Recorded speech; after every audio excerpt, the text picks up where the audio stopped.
Dr. Rosemary Marusak. Did I say it right? Okay. Dr. Marusak is a poultry veterinarian and risk analyst for the Secure Food Systems team at the University of Minnesota. She received her PhD in inorganic chemistry from the University of Notre Dame in 1990 and was an academic bioinorganic chemist for 14 years prior to going back to veterinary school at Michigan State University. She spent 12 years as a field veterinarian in the commercial poultry industry prior to joining the Secure Food Systems team at the University of Minnesota in 2020. Thank you for coming today and talking to the swine people.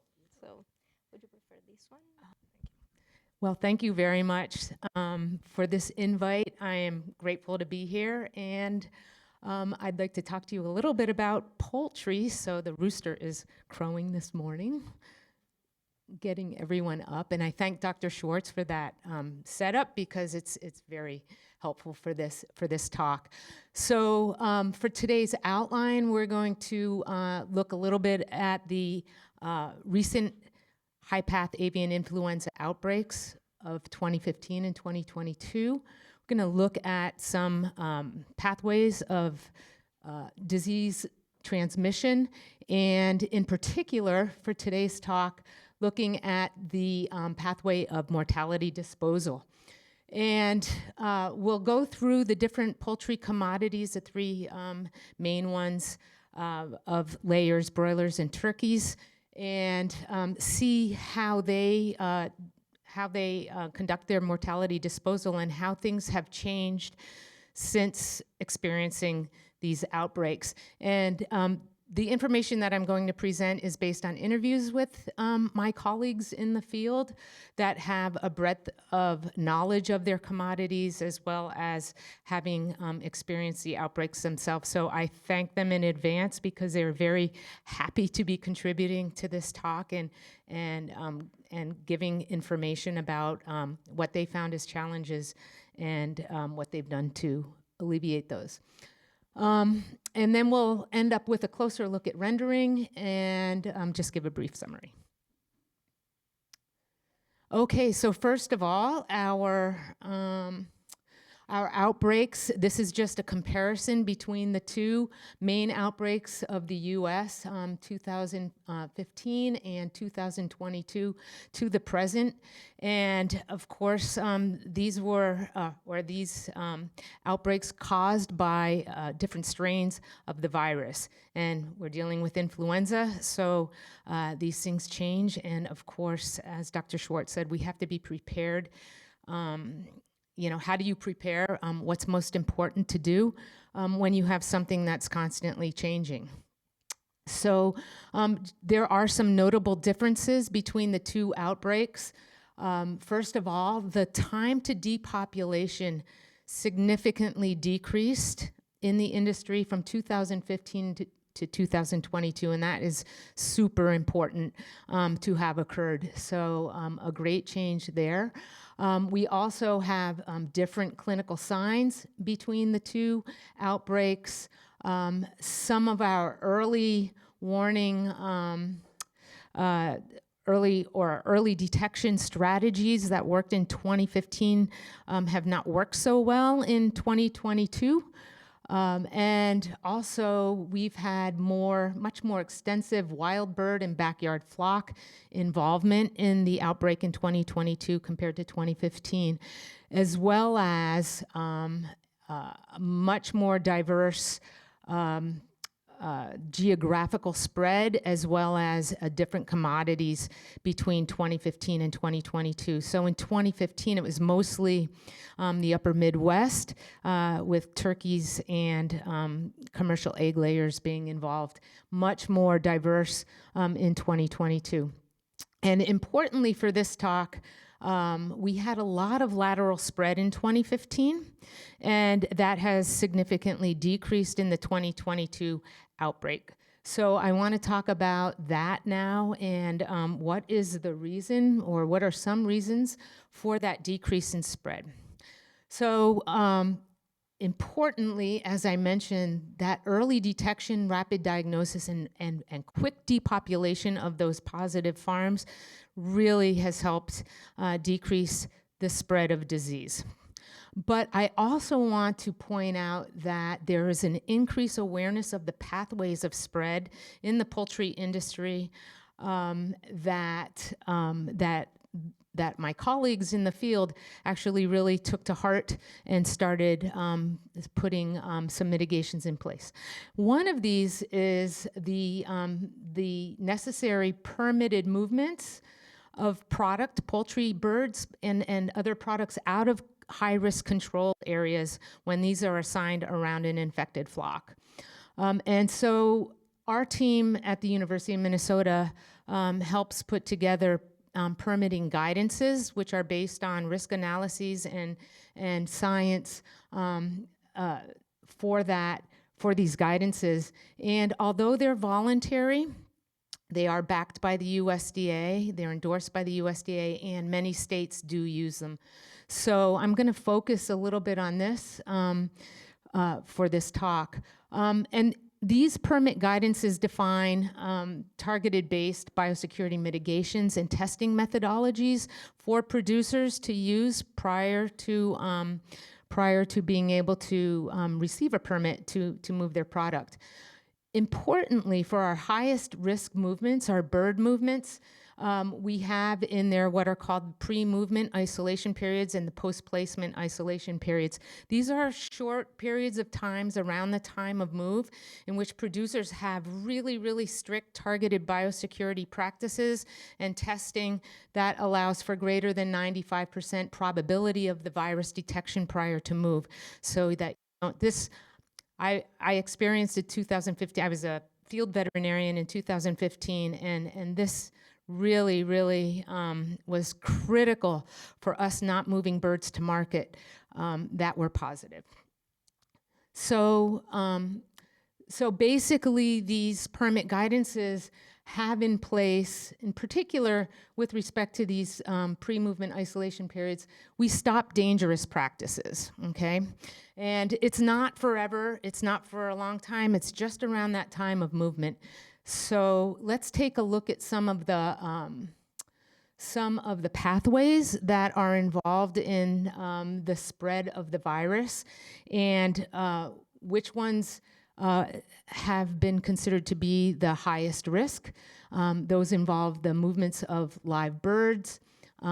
People in and out can be is obviously a big risk for us.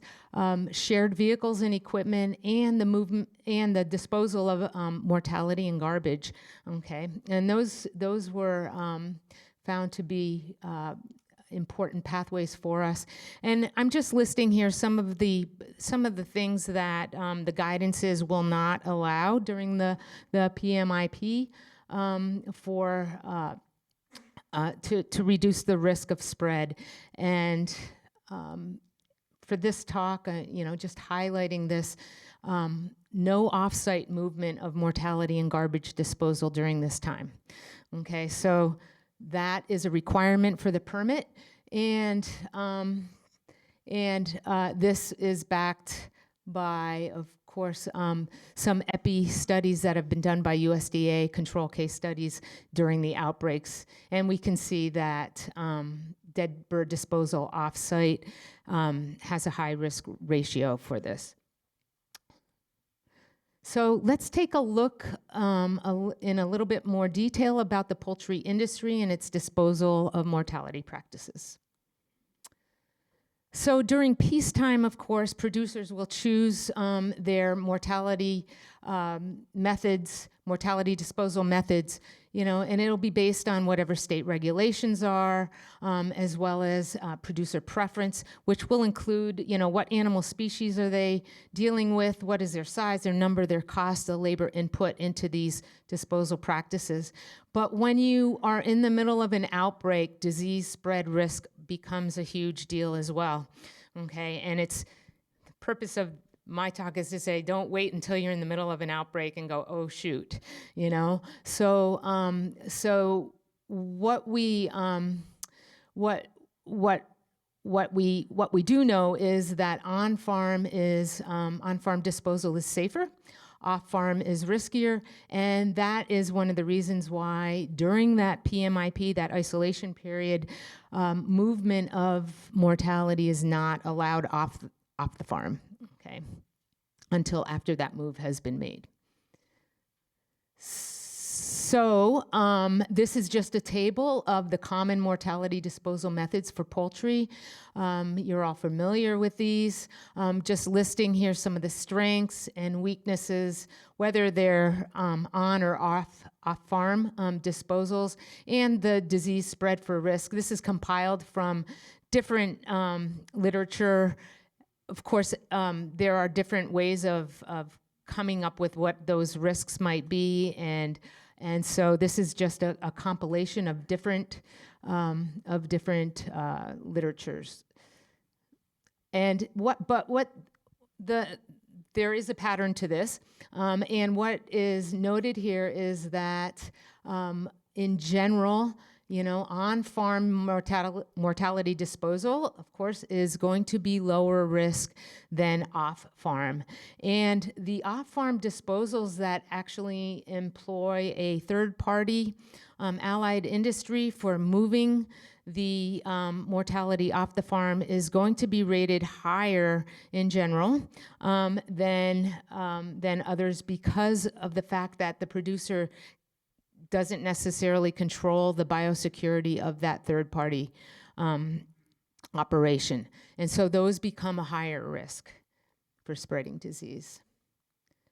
So let's take a look now at the commercial poultry industry in a little bit more depth. And we're going to go through these. We'll have 2 slides of each. The first slide is going to go over some of the general flock sizes, farms, the size of the birds, as well as when I could find it or get it, the average weekly mortality that the producers may experience, so you get an idea of how you can compare it with swine operations. So this is our commercial egg layer industry. And what you notice here is these birds are really tiny, right? They're tiny. Their mortality tends to be very low. But the flock sizes and farm sizes are huge.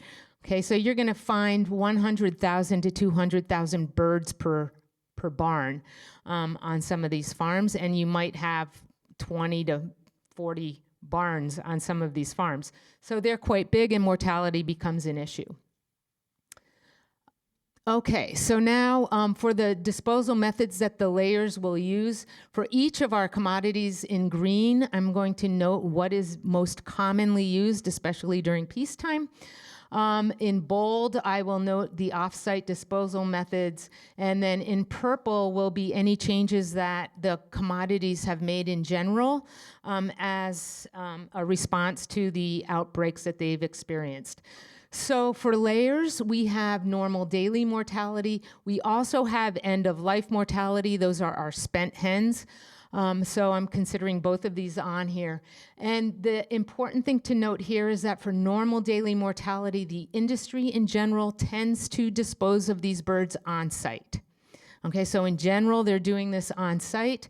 There are, however, some companies that do use off-site landfill and rendering, but they have put in place some modifications to those practices to mitigate the disease risk of transmission and introduction onto their own farms. So we see the implementation of the use of roll-off dumpsters. These companies have made this permanent, and also for rendering. Here, they are locating their dumpsters outside of the perimeter buffer area, so the trucks don't come close to the barns, which they used to back in 2015. So, and then also for end-of-life mortality, what happens here is the flocks are euthanized on-site in the barn using CO2. And then we have allied industry come in, and we fill trucks up that take them to either rendering or the landfill. All of those birds have to be tested for influenza prior to going. to their final destination. And so they do that testing in general. And really the only differences that they have made, the industry has made during an outbreak, is anything that's required by the permit.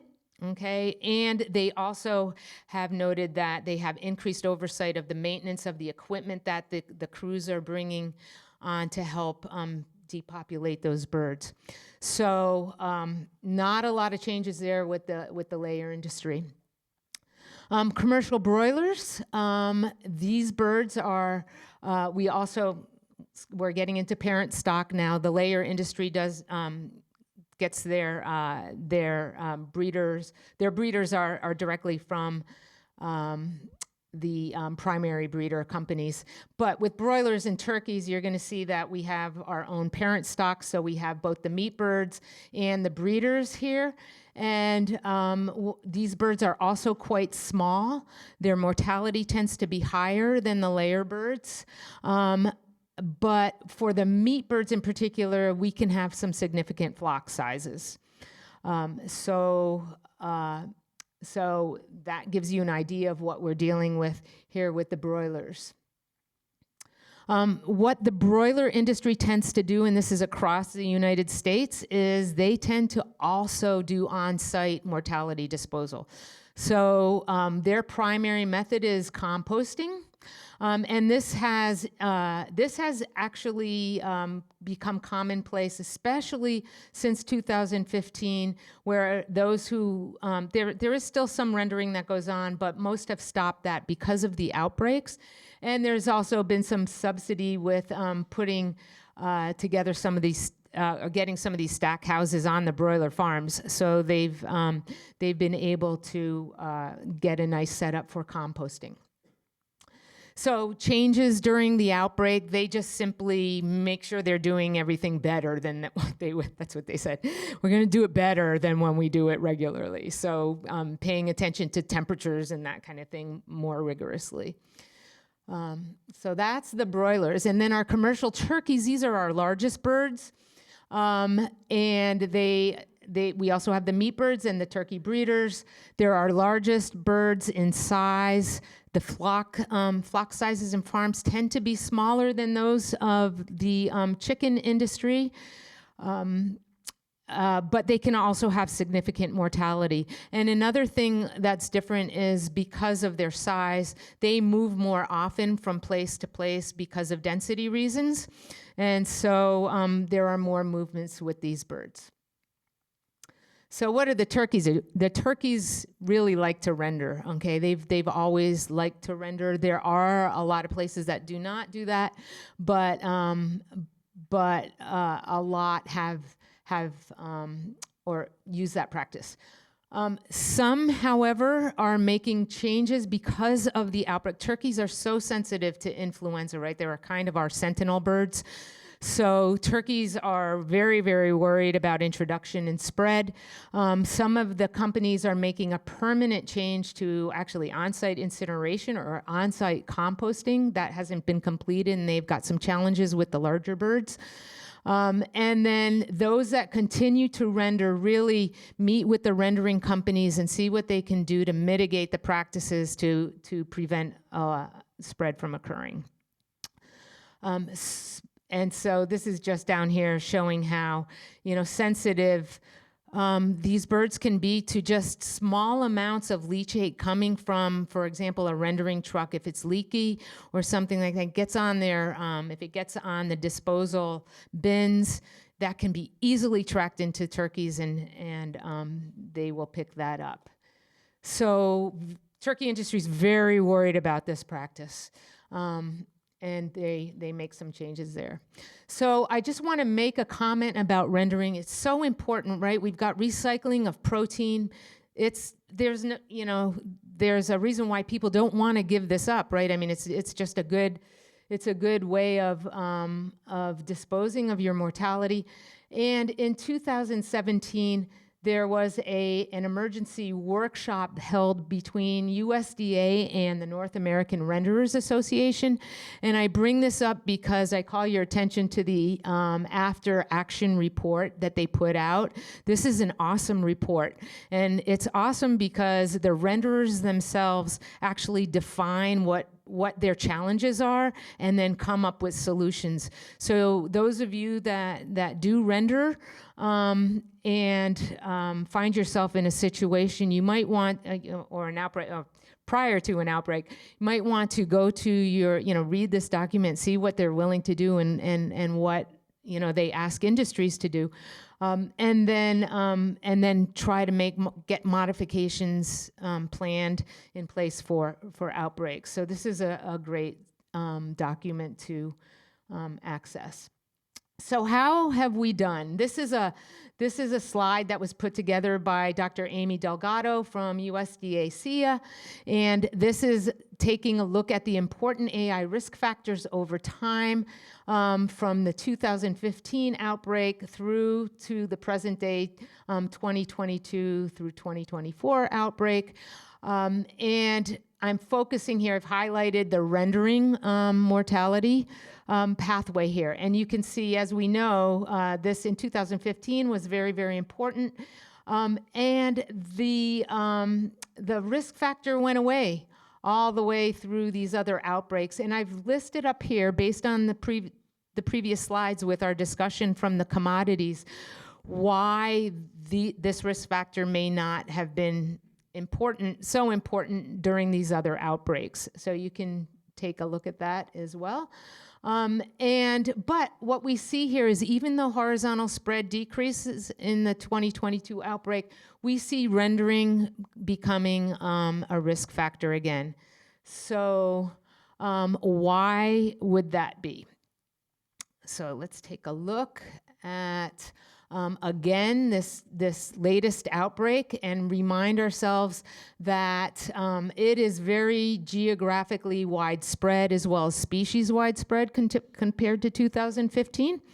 And USDA conducted a study, and this is just the turkey study, 12 different states, and we see that rendering does come into play again here.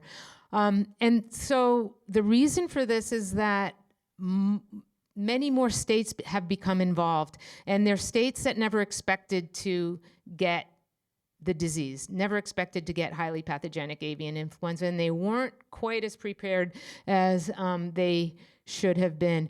And in fact, our team had responded to a call for a workshop, and we had proposed to do a workshop for our colleagues across the United States on HPAI outbreak and the different pathways that they need to consider and start looking at. And the response to that was, well, this only occurs in the upper Midwest in turkeys and layers, so this isn't going to be useful to anybody else. And so we were declined on that. And then shortly thereafter, just a few months after, the whole United States broke. So in conclusion then, I just want to say, don't wait until it's too late. Get your preparations in order. Bird movements offsite is a primary risk factor for influenza spread, introduction and spread, and it's better to have your modifications in place, or at least plans for that, prior to finding yourself in the middle of an outbreak, because it's just too chaotic. So with that, I would like to thank my team members on the Secure Food Systems team, as well as all of the funding support that we get for our work, and of course my colleagues that helped with this, giving the information for this, and for your attention this morning. Thank you.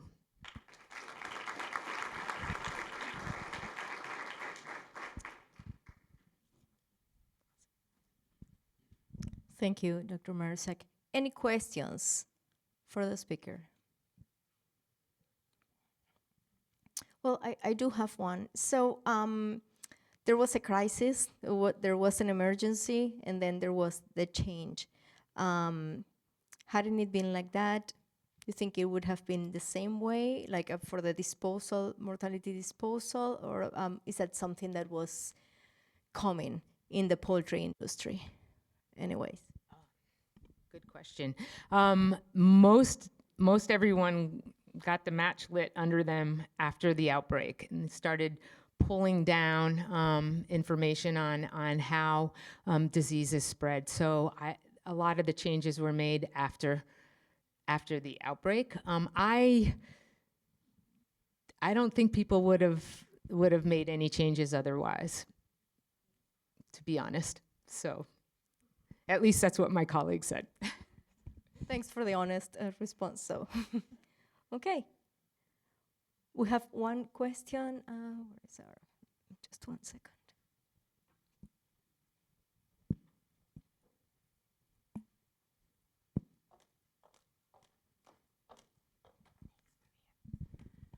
Oh, hi. My question is related with the rendering destination during the outbreaks. What the products would be composed, or what would be the destination of the products? I mean, would be stay in the country, export?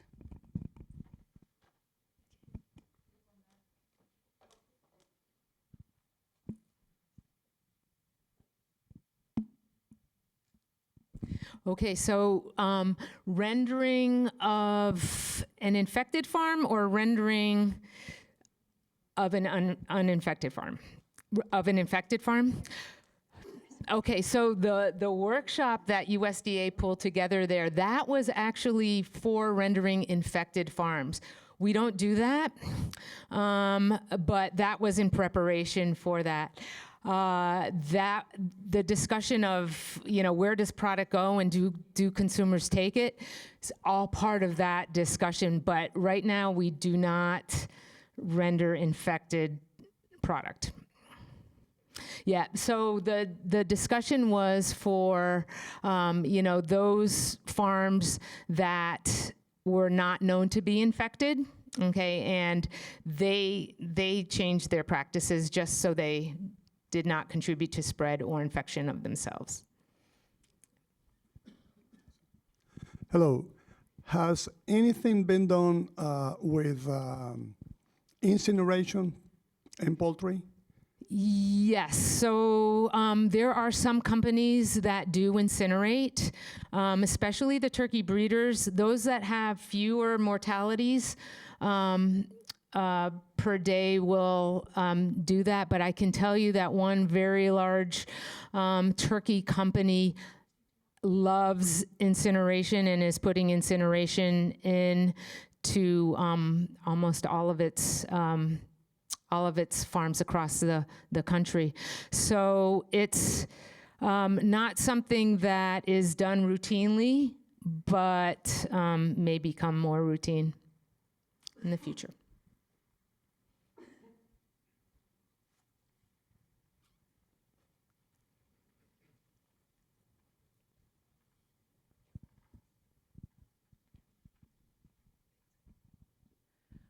Hi, I'm Sarah.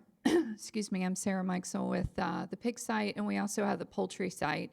And I just wanted to ask, I know this is about disposal, but do you have any expectations or outlook for the fall going into this kind of fall migration season, and kind of what the expectations are? I think everybody's on high alert, and we'll start there. There are a lot of companies that do increased surveillance during the fall migration season. Dr. Marie Culhane, can you answer that question? Are you more aware of what the expectations would be for? You want me to predict the outbreak? Yeah. Well, November 17th would be the day that's going to happen, because that's my wedding anniversary, and I'll be out to dinner, and something bad will happen. No, there's no prediction, but I think what we need to know about migration is that the fall migration is much more relaxed and prolonged for the birds. They don't have to move. Wild birds don't have to move in the fall. if there's feed source. So with this late harvest, this long summer, this warm weather, we won't have as much movement. They'll start to move due to light, but they'll stick around wherever there's feed. Spring migration is different. It's very rapid, and it's driven by light, and it's driven by breeding, the need to breed. And so the spring migration happens very quickly and is more predictable. Fall migration is less predictable. Anything can happen, so be prepared. Yeah, That's our message, right? Thank you. And when I was in the industry, I was in the layer industry prior to coming to the University of Minnesota. And I was in charge of the biosecurity program. And the fall migration, we would up our biosecurity level from, we had different colors for that, green and yellow. And yellow, the producers had to, implement more costly practices and more cumbersome practices. And the fall migration took us right into spring one year, and they were like, when do we ever get out of yellow? And I said, not this year. So it's just really hard to predict.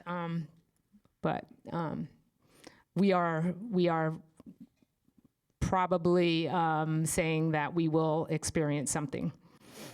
And I think turkeys just had an outbreak in California, so maybe that's a sign. I'm not sure. Thank you very much.